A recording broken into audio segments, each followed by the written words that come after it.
Welcome to the New Earth Business Mastery session. And we have a professional interview, and that is we have Cara DeLaRosa, and she is a certified pet loss grief coach, and she's in California. And but she's also a certified animal hospice professional, Reiki master, intuitive healer. So she's got a whole lot of this stuff and a whole lot of experience. And that is what she brought into her, as she calls it, her niche field of animal death care services. So obviously dealing with end of life. But what we're here for today is to talk about not so much pet loss grief and things like that. What we're talking about is what she did in her business and such. So start off, Cara, by telling us, I did give a very superficial thing. What do you do? What's the summary? Well, you gave a great summary for me, actually. I didn't start off in this field, so I actually have a degree in a totally different field. And I came to this work after I was personally called after I lost my own animal, and went from being a graphic designer with a decade of experience in that to figuring out what was going to bring me joy in moving forward in my life and what would bring me fulfillment. So Yeah. my first step was to really, really tune in and listen to what I needed in order to feel like I was I had a purpose in the world, creating a purpose. And I didn't know what that was going to be.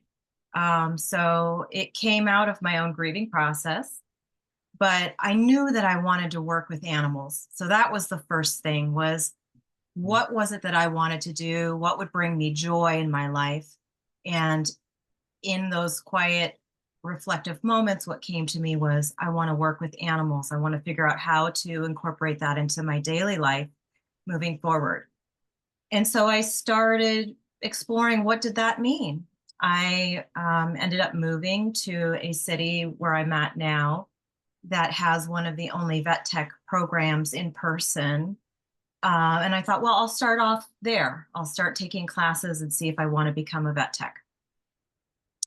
And through that, other doors started opening for me. And I decided, I then realized I don't want to go that route for a number of different reasons. And so all of my whole journey has been a lot of just listening to my inner knowing around and following the steps, step by step. I call it breadcrumbs, following the steps to find my path. And so I ended up working for a holistic vet for about 2 years. And it was a very deeply connected, concentrated period of time where she basically said, I just want to be the doctor. I don't want to do anything else. And so I was able to pick up all of the other pieces around supporting her business. And it was literally just she and I for those 2 years. So I learned a great amount in a short period of time. And she had a number of clients coming to her that were end of life clients. And so I was able to start supporting clients, helping them navigate different protocols, in addition to doing all of the other veterinary reception work and client care work and inventory work and all of the other pieces I was holding for her. And at the point in which she decided to transition her own business into a corporate setting, she was going to merge with a large hospital. And given that my own experience came from corporate graphic design, and I really do much better in smaller settings, I decided not to go with her. And at that point, I decided, what can I do on my own where I can bring my own abilities and skills to working with animals one-on-one? And I decided to become a Reiki healer because I wanted to offer healing work to animals. So then I decided, okay, I'm going to offer healing work to animals, and I'm going to become a specialty pet sitter and start doing pet sitting specifically for senior animals and special needs animals, knowing that my big picture was to get into hospice and end of life care. And so if I could support people through the caring of their animals, given all of the knowledge I had accumulated working for this holistic vet, maybe I could help them when it became time for them to start their animals to start transition. So to transition. So I kind of I created a model that would build in the end of life care eventually. And as I believe, I'm a spiritual person, and I believe that when we're following the breadcrumbs, that I call it, doors start to open up. One of my very first pet sitting clients called me when it was time for her animal to transition and said, I need you, help me through this. And when I got there, it was her animal was already transitioning on his own, and I supported her through the entire process. And it felt like the most natural work I had ever done in my life. And it was so fulfilling. And it's, being present, as nowadays there's the term death doula that humans are using a lot. There, at that point, no one was really using that term, but it was really this sacred and moving event, and forged a bond between she and I. And, I continued to do pet sitting for her with other animals. And anyways, that experience opened me up to learning about how I can deepen my skills in that area, and how can I start to really focus and do more of that work. And so my work and my journey, I've been doing this for over a decade now. I launched my pet sitting business in 2010. Or excuse me, I enrolled in the vet tech program in 2010. I launched my business in 2012. So it's been 12 years now of having my own business. And so it's really been a progression. And then I'm constantly deepening my education. So in 2016, I got certified as a pet loss grief coach. And I found someone who does that certification, and I flew to Chicago and I went through that process. And for me, I felt like having some official certifications under my belt is important. In addition to the knowledge and the books that I read and all of the things that I do on my own, I wanted to have some official certifications and learn from others. I believe that there's great value in learning from others who are doing the work. And at the time, this is a niche of a niche, is what I call it. So it's a field that is still, people are still, a lot of folks don't even realize that animal hospice is something that's available in their home, or that there are specialists in pet loss specific grief that are available. So, but I am seeing on the internet, like, more and more people joining the field, so the word is getting out, and within the next probably 5 to 10 years, you'll be seeing it'll be much more commonplace. And then actually I've been doing the hospice work and navigating the hospice work this entire time. And last year, the International Association of Animal Hospice and Palliative Care opened up a certification for folks that are lay people, mental health workers,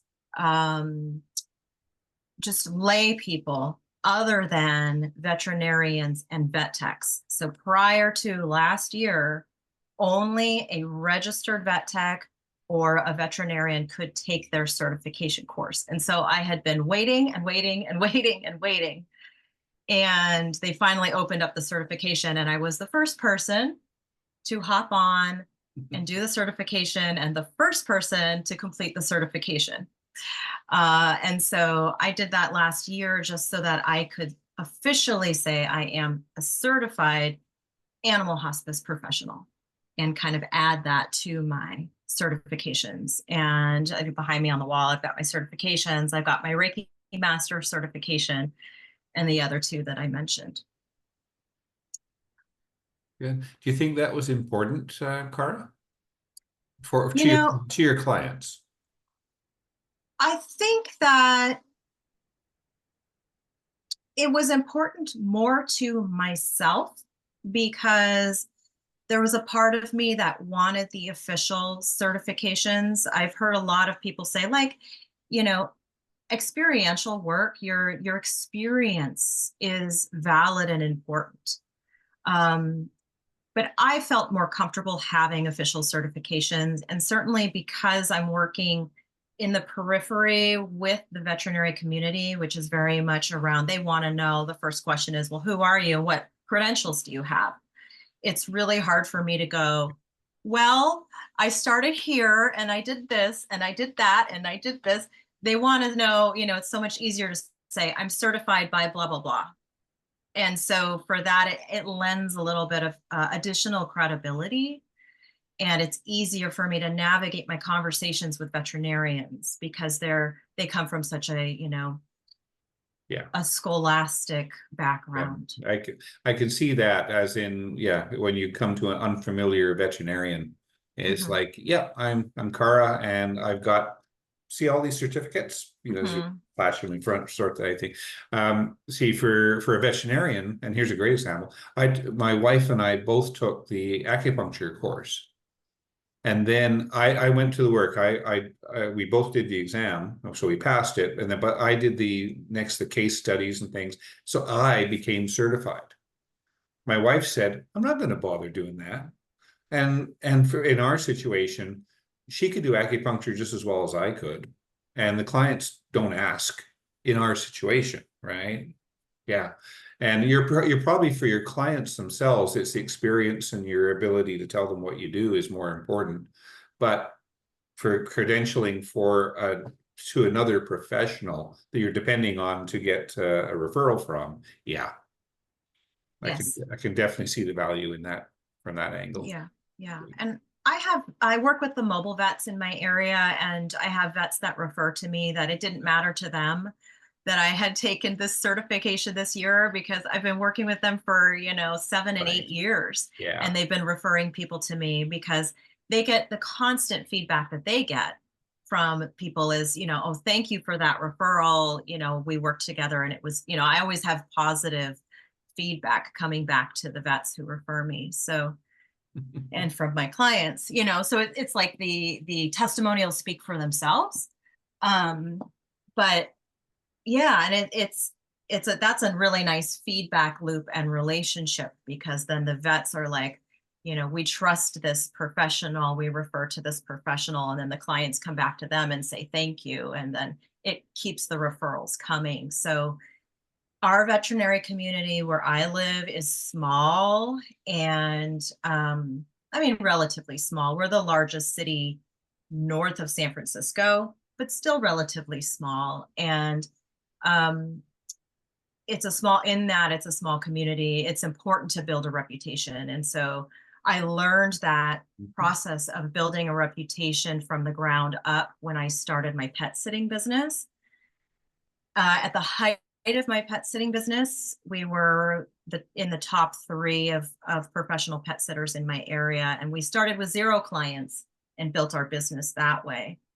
Um, about a year and a half ago, I finally transitioned. I closed the pet sitting portion of my business to solely focus on the pet loss grief coaching work and the animal hospice work. So I no longer offer pet sitting services, but um, I learned a lot through building that business. And at one point, there were 6 of us. So I even had the experience of having employees and managing payroll and all of that. Yeah. All right, you're solo now. Do you have any help? Correct. I am solo, 100% solo. Ah, okay. Mhm. Yeah. And if you were to need any help, what area would it be in? Great question. If I were to need help, I would look for a virtual assistant to help me with some of the technical pieces and the automation pieces and the client care pieces. Maybe around, you know, uh, getting things like consistent emails out and the marketing pieces. So those are the pieces that I find are very time consuming. And given that I had this background in graphic design, I've been able to do my own design work, which is really great. Like I built my own website and my own logo and my own, all of those things, the marketing materials. Although it takes me a really long time to do, I can do it. The parts that, and like editing my website, I can do, but the parts that take me too long are the technical aspects of learning new programs, learning how to automate things, learning how to, um, set up things like instant downloads and things like that. I can do it, but it just takes a lot of energy. And so some of those things, it's better for me to pay to outsource because it's much faster and then I don't have to worry about it. Mhm. Um, Yeah. but I also believe in advancing my skills. And so one of the things that I did was a couple of years ago, I built my own 7-month course. And I had to teach myself how to do that, how to record the videos, how to edit the videos, how to upload them to YouTube, how to send them into an email, all of those things. And then, but it's still very much a manual process where on the first of the month, I'm manually sending out the next module to my list of course members, right? And that could be automated. So, Oh, yeah. Yeah. For and sure. you have those pieces down, Dr. Jeff. I know you do. Yeah. Yeah, no, I understand where you are because yeah, I've been through several iterations of courses and how to host them and things. I'm on my third host in a sense, and yeah, each one has advantages over the last one and such. So yeah, it's but it's a lot, it's work. And say getting somebody in there just to do that stuff is really useful. It really does help, for sure. Yeah. Mhm.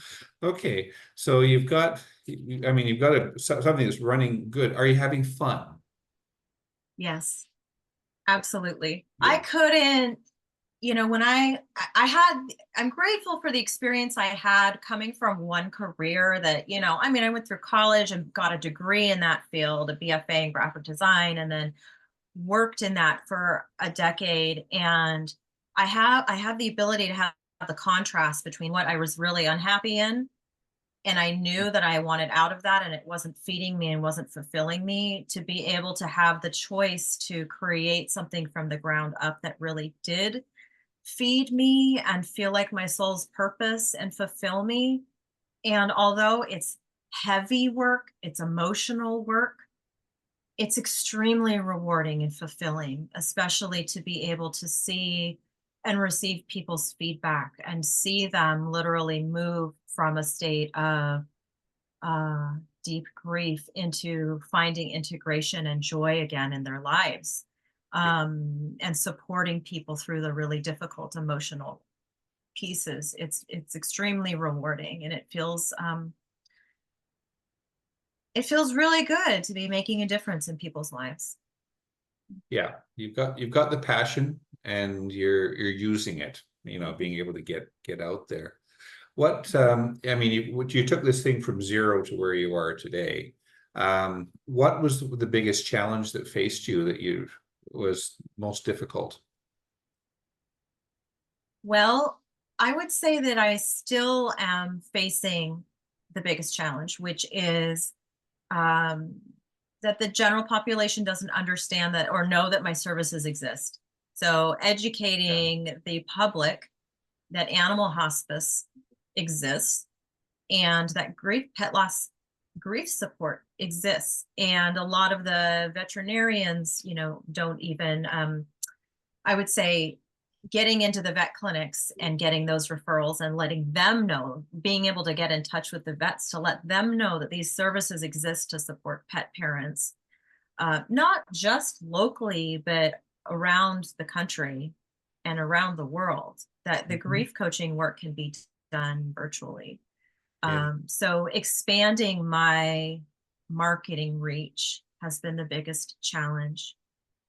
And part of that too is my own stuff because I'm an introvert, believe it or not, and getting out and getting into like contacting the clinics and going face to face and being like, hi, this is who I am, and I'm a local person, and here's my information. And would you be willing to put me on your list of,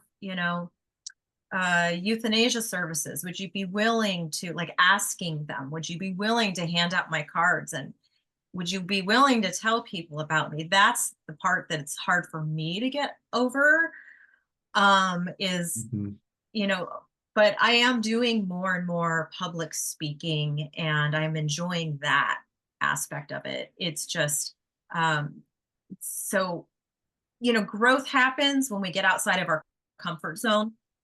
And that's really the truth. And in order to get outside of our comfort zone, we have to get over our own fears and our own stuff. And so we have to really push ourselves. And that's when the rewards start to come in, Yeah. because then we also are training our brain too that, oh, I can do hard things.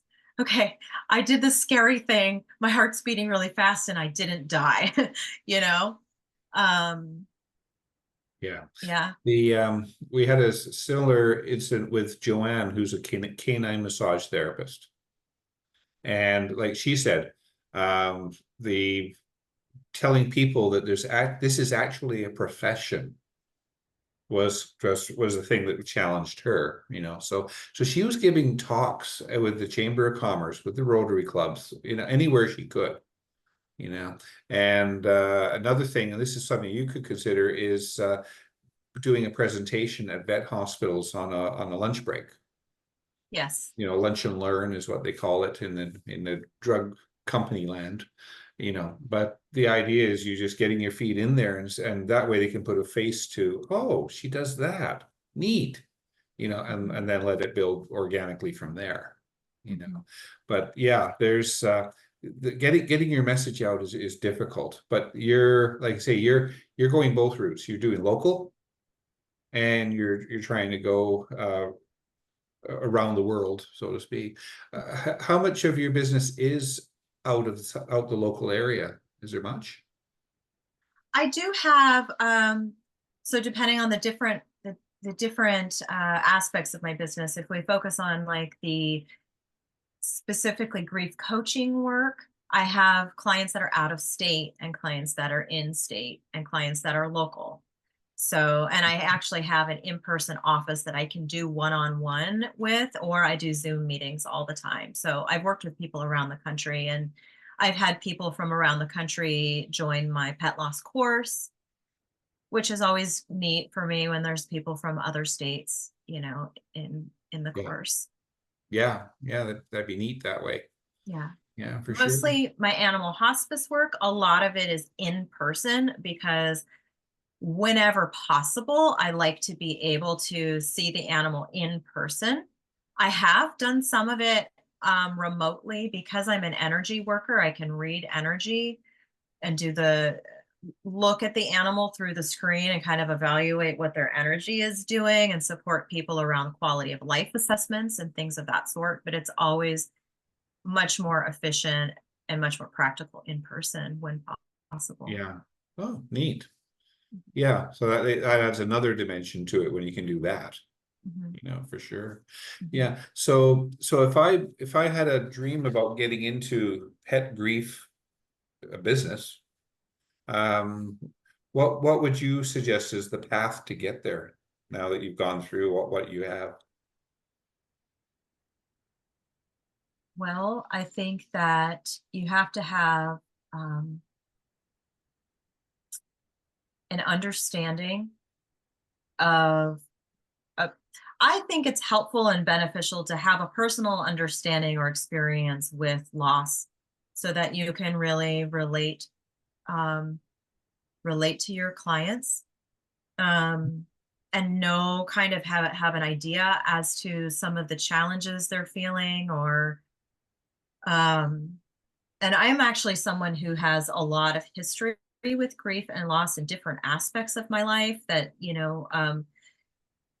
have informed who I am as a human being and my outlook on grief and loss. But certainly my own experience with pet loss was formative. It shaped who I am. And Mhm. So a passion for specifically that, I would say, and an interest in psychology and an interest in really going deep into sociology and how people work and why they work, and finding a reputable course, a reputable certification program would be a great place to start. I'm actually looking at building my own next year because I've had so many professionals come to me and say, how can I learn more? How can I get certified in this? And I thought I should create something because mine would have a different flavor than what's currently available. But I can tell you, I'm happy to share. I'm not someone that gatekeeps information. I got certified through Colleen Ellis at Two Hearts Pet Loss Center. And she was offering that in person. Like I said, I flew to Chicago, but she now offers it virtually. And she is someone who ended up, when they formed the International Association of Animal Hospice and Palliative Care, she was a board member and was the functioning ED of that organization. So she's very much in the animal hospice world. She's a really neat lady, actually, and she is the first person in the United States who formed a brick and mortar pet funeral home. So specifically for pets. And she came out of the cremation field. Um, and so that would be a great place to start. And then there are so many amazing books. Alan Wolfelt from the Center of Loss in Colorado is a great prolific author that has a lot of resources for people on how to be a pet loss companion, how to companion people that are grieving. That's the word that he uses, companioning. And he's a psychologist, and so also has a lot of general books on grief and just resources to support people through both, the regular, just any grieving process, but also specific to pet loss. Okay. Yeah, it's a fascinating field, and it's one that is getting bigger and bigger. And like you said, even with people, a doula, a decade ago, what's a doula? Mhm. And that's developed, and like you say, it's sort of moving into the animal kingdom as well, which is great. Any questions from anybody? Go ahead, Linda. So I was just wondering, as someone who works for themselves, specifically doing a lot of virtual work, have you set yourself an off the clock time? And how do you separate that so that you're not burning yourself out? That's a great question. It's really easy as a solopreneur to just work, and not take enough time to, especially like when you're working in your own home office, right? You have to create boundaries around and a schedule. I'm fortunate in that what I've done that works for me and like my personality type is I like to do a lot of different things. So, there are times where I'm out in the field assisting vets. There's times where I'm home running a course. There's times where I'm booked with discovery calls. So, and then there's times where I'm in my office. There's times where I'm doing Reiki healing and times where I'm doing hospice care. So that to me, because I'm not just in my computer locked in, for 8 hours a day, 4 days a week, I have enough variability in my schedule to keep things fresh and exciting. And my personal calendar is changing every single day. So I also, because of the heaviness of the work that I do, I have to block out time for myself and pay attention to what my nervous system is needing. So if I know that I have a really heavy euthanasia I'm attending, or I'm doing, client support that day, I might make sure I have a lighter schedule the next day so that I can just spend time in nature or decompress or fill in my time with other things. I feel like when you have, and this is true of any career, is yes, creating structure and boundaries around focused time. Like, okay, today's going to be my admin block. And then the next 2 days, I'm going to make sure I get these things done, or I'm going to book clients on these days. And then I'm going to have time to fill myself up. You have to build in self-care or you will burn out, because you could be in bed working on your computer until midnight every single day if you let yourself, and you will burn out. And then you'll be working so hard and putting so much energy out and not seeing the rewards coming in right away that you end up getting discouraged. And you're like, I'm putting all this work out and I'm not recouping any of this energy, right? So pacing yourself is important, and just paying attention to what your system needs to find balance, right? I think work and life balance, and really keeping the word balance in the forefront of building your business as a solopreneur, and doing it step by step and having patience with the process, because it's non-linear, and every business has ebbs and flows. So I'm learning too that since the pet sitting business had a completely different ebb and flow process than the grief coaching and hospice business. I thought I would be able to make a smooth transition, just like, no problem. I've been doing this long enough. It was rocky. I'm still figuring it out, to be honest. So the veterinary community, January, February, March is really slow. I wasn't anticipating that. And then the summer months pick up, right? In pet sitting, it's much more consistent, but we get like winter holidays, we're really busy. Summer holidays, and through the holidays, we're really busy, but it's much more consistent of cash flow. So there's a learning process to each industry, and learning the ebb and flow of what happens monetarily, and learning how to work with your own mindset around that, your own scarcity stuff, and your own abundance mindset and all of that. I've done a lot of hiring business coaches, learning different things. And I do a lot of personal growth and development. So working on my own limiting beliefs and my own personal development. And I do a lot of working to put trust in my own spirituality, and my own belief system, in that I feel like if I am following what I call the breadcrumbs, if I'm doing the right thing, the universe is supporting me. If I can lean into relaxing, into feeling supported and knowing that the abundance is there, and that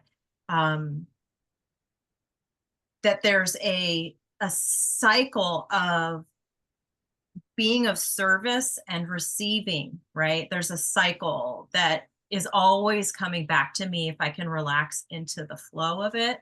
It's and you're looking for that, it starts to show up in your everyday life. So there's a lot of mindset work to being a solopreneur and trusting.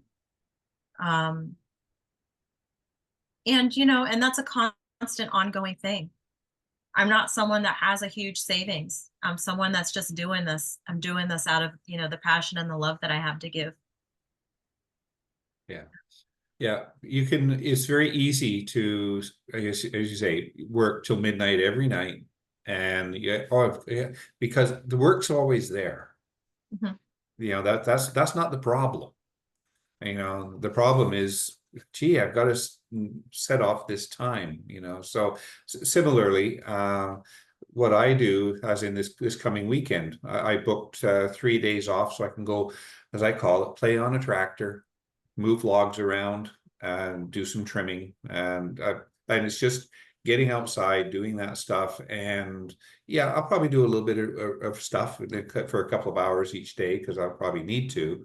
But the point is, otherwise I'm free, and you've got to have that free time, because if you don't have that, that is the thing. If you think you're under the gun all the time, that is going to continue to stress you. One thing I can say very succinctly that has been very helpful for me to think about is that this is a marathon. This is not a race. Okay, so that means you have to pace yourself and you have to go at it little by little, like when you're training for a marathon. We're not going to just throw everything we have at it and then we're done, right? This is something you want to have be a sustainable thing in your life ongoing, is this work that you're doing. Exactly. And so, yeah, pacing yourself. Yeah. Does that answer your question, Linda? It does, thank you. Okay. Yeah. AJ put the question, and what's the name of your book? The name of the book again. What book? I'm not sure which one she's asking about. The book that you recommended from Dr. Wolf. Alan Wolfelt. So his name is Wolfelt.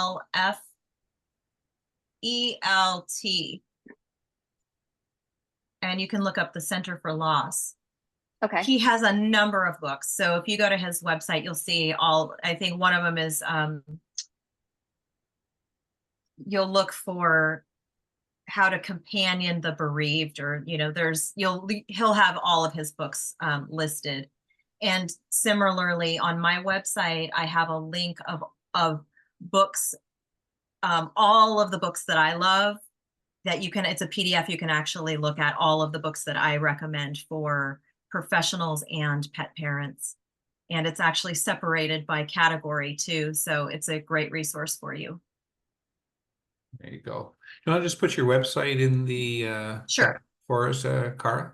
Sure. It's real easy. It's just my name.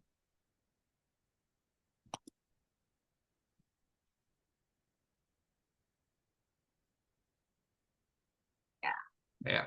CaraDeLaRosa.com. That's very easy. Thank you. Yeah. Okay. Okay. Yeah, because there's a ton of books on grief, and then there's a whole ton on pet loss grief. Mhm. And that I just remember like 2 decades ago, there's only a couple of books written by veterinarians, techs, that type of thing. And you're probably familiar with them, and but they're very clinical, Mm-hmm. right? And which is great for a veterinarian reading it, but not for a dog owner or cat owner or anything like that. Yes, and I think it's important to have a well-rounded library, because you've got, for example, I had a client yesterday who does, her worldview doesn't involve spirituality, and so she really resonates more with death in terms of our life cycle. So the recycling of actual elements as things break down and go back into nature. And I have a book resource for her, so it's great to be able to have books from a clinical perspective versus a spiritual perspective versus a psychological perspective versus a scientific natural perspective. Yeah. Right. So all sorts of resources for people. Yeah. And also there's a whole bunch of a subcategory is books for kids. I have them. Yeah. And I've got them separated by dogs and cats and general for kids. Okay. And age ranges. I've got it all. Yeah. Okay. So you got the 10th good thing about Barney? I think I might. We had about five books that we just lent out at the hospital. Oh. And when we had a kid involved in it, or they're talking about their kid at home, hey, I've got a book, take this for a week, read it, Mm-hmm. and it worked out really good that way. Mm-hmm. So we tried to help people out that way. Okay, any more questions, team? I was wondering, seeing this as a fairly new field, and well, I'm in Canada, and I know you're in the United States, and I've gone through this process, but I've never had anybody that I could talk to or help me deal with the loss of a pet. And I was wondering how do you find out where these services are provided? I mean, you can read about them in all the books that you say and everything, but where do you actually find people like yourself, and how much is actually out there right now? and what's coming. Well, I'm going to do a shameless plug for Cara, and that is you can contact her because she can work with you even though you're across the border. Oh, okay. But to answer her question, Cara? Sure, absolutely. So, I mean, our friend Google, you know, if you were to search pet loss counselor, pet loss grief coach, pet loss support, there are so many websites that come up that I mean, I actually, even just when I Google, I found one that's nothing but a directory of people across the United States and the world of, you know, and you can choose from whatever licensed therapists to coaches to pet loss support groups and people's websites. So there's so many resources out there with you can get with just a quick Google search. So that help you, But kid? Okay, great. and I would always, you know, it comes down to also your connection with the person, right? So if you're looking for someone like, and this is true for even if you're looking for like a regular therapist, you want to interview a few different people and make sure that you're in alignment and that you feel good with the person you're selecting and that everything, you know, is right, because it's not one size fits all and people work differently. And I take a different approach, for example, than other people might. So it's important to do your research and make sure you really like the person and that you feel like you'll be getting what you need from their services. Great, thank you. Okay, so I think any more questions? I love your questions, you guys. If you have any more questions specific to anything, business, or how I might offer any advice or support around where you guys are at in your entrepreneurship. I think you've answered everything, Cara. Okay. So, any final thoughts at all? I don't have a question, but here, let me turn on my video. I am in absolute awe of you because I cannot even imagine going through that. I mean, I know how hard it is when I lose an animal, and every time that happens, I'm like, I'm never going to have an animal again. And then, you know, not right after, but, you know, I try to remember that all the wonderful things that have happened and try to focus on that. And I guess that's no different than any other type of grief or loss, but wow, I don't even know how you can take that much on. That is just amazing. I'm like I said, I'm in total awe. Oh, thank you, AJ. Thank you. Thank you, guys. Yeah, you know, my grief journey was not easy when my girl was my heart dog, right? And we talk about this term, like there's sometimes just that really special animal that you have this soul bond with that the loss rocks you to the core. And that was my experience. And it took me years to get back to baseline. And so my grief journey and the work that I do was so informed by my own grief journey that all of the tools that I started looking for and the modalities and the ways to get me back to being functional in life is what I teach people. So the skills that I teach people are life skills that carry you through any kind of stress, any kind of grief or loss. But I was able to get to the point of realizing in my own journey that, I mean, my girl gave this gift to me. That depth of that relationship opened up this incredible gift that I can give to other people now through my own experience, right? So as far as making meaning of the loss, and it was her. She was this gift that was the catalyst for this work. And to be able to help other people heal through their process and navigate it. And so really, I give the credit to her and the relationship and the bond that we had. And I believe that our animals are our spiritual teachers. You know, they are here to teach us lessons. And that was mine. You know, she's still teaching me. She's still teaching me. So thank you guys. Yeah.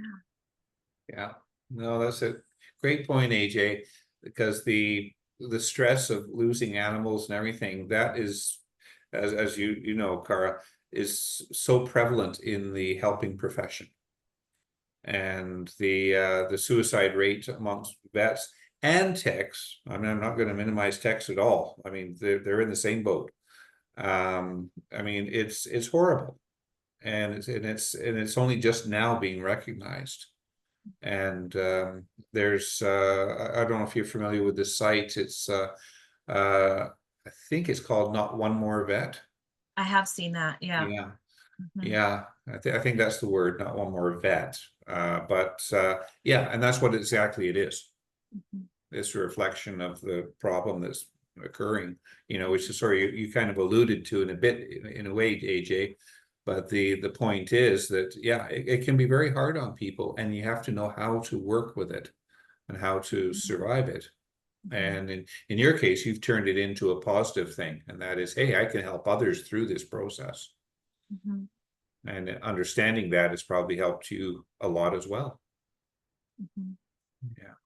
Yeah, and I do have to say, so there's a lot of talk about compassion fatigue. So I could touch on this, AJ. Like, it's compassion fatigue is when you work in a healing profession, or you know, it's what vets and vet techs experience, or even pet sitters, right? We get attached, pet sitters get attached to the animals in their care, and then the animals eventually, they don't have the same timeline that we do, and they pass on, and it's really hard to lose friends and really hard to lose loved ones. And so, and over and over and over and over again, right? And even those with us, these big hearts, you know, those of us that identify as caregivers, that we love to rescue animals. We love to take them on and give them the best lives they can have, knowing that we are going to lose them, knowing that eventually it's coming. And I'm one of them too. I had a house full of hospice cats because I love the seniors and giving the animals the best that they can have in their last years, their golden years. And we love them and we get attached to them, and then we lose them. And for me, it's knowing that I'm giving them the best that they can. And it's getting to know that special individual animal. What a gift it is to know them. What a gift it is to experience them and receive their gifts that they have for us in the time that we have with them. What a gift that is. And how incredible is it that even though grief is so painful and the loss is so painful, it expands our hearts beyond what we even knew was possible. Look at how those gifts expand us to be greater and more loving in our lives, right? It's just such an incredible reciprocal gift. And so that's how I reframe it in my own mind and heart. I got to go hug my dogs. Sorry. Yeah, no, that's a great way to put it together there, Cara. I agree. I agree, because if you can't reframe it to something like that, you're in trouble. Yeah. Yeah, you Yeah. will go down. And certainly that's what I realized over time with me as a veterinarian. The euthanasias, as time went on, affected me more and more. Mm-hmm. But they affected me more because I realized the bond that was there. Mm-hmm. Yes, when it's your own clients you've been working with for a really long time, that's really hard. So the mobile vets that I work with, specifically do euthanasia only. So they're not doing the general care. A lot of them are not doing general care. They're just doing euthanasia, which is a super sacred service to come in and help an animal humanely transition. And it's a very valuable service, but they're not knowing the animal. They're not building a relationship with the animal. And that can be really difficult. You know, so there's a line that they have that's like, I'm just offering this service, but I'm not able to do both the general care and the euthanasia. Or I know vets that only do general care and not euthanasia because they can't do that other aspect. So, Yeah. Yeah. Yeah, it's true. Yeah, we limit ourselves to what we can be comfortable with, Mhm. is what goes on. That's important. That's a personal boundary. Yeah. Yeah. Exactly, it is. Yeah. Okay. Well, it's been great. Any comments from anyone at all, or yeah, you all know exactly what Cara does? Thank you so much, everyone, for having me. It's been a pleasure to be here and share my energy with you all, and for you to share your energy with me today. And anyone that has, I'll just offer this, anyone that has any questions or wants to connect one-on-one, whether it's a business conversation or you're just curious about receiving support, I offer a complimentary 20-minute Zoom meeting to any new inquiry. So that offer stands. And I do have resources on my website, all those books and brief resources as well. So you know how to find me. Okay. Thank you very much, Cara. All right. Thank you so much, everyone. Have a great rest of your day. Okay.